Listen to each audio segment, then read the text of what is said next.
Oh, thank you. I really appreciate it. I'm honored and humbled to be here with you guys. Excellencies, ladies and gentlemen, 72 years ago, a promise was made to us. This promise started with we the peoples of the United Nations. Here I am in front of you, humbled to speak in the names of those that are speechless and censored. Because being silent when you can speak up is a crime. I could just enumerate the names of dictators all over the world that are oppressing their very own people.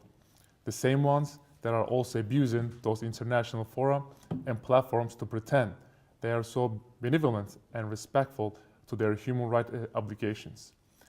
Yet a 3-minute speech will sadly not be enough time.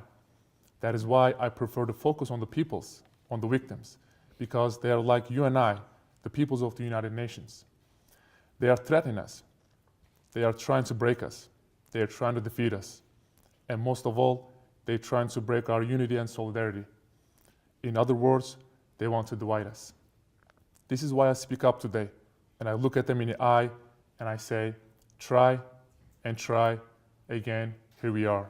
Cuban, American, Saudis, Tibetan, Iranians, Ukrainian, Russian, Venezuelan, Chinese, North Korean, Zimbabwean, Uyghur, Belarusian, Vietnamese, Nicaraguan, Afghan, Turkish, as well as Gülen movement and Kurdish people, Muslims, Shias, Sunnis, Jewish, Christian, atheists, women, and men, younger and older.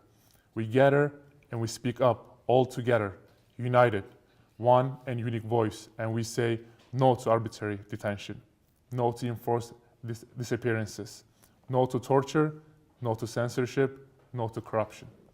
And we say yes to freedom of speech, to democracy, and to rule of law.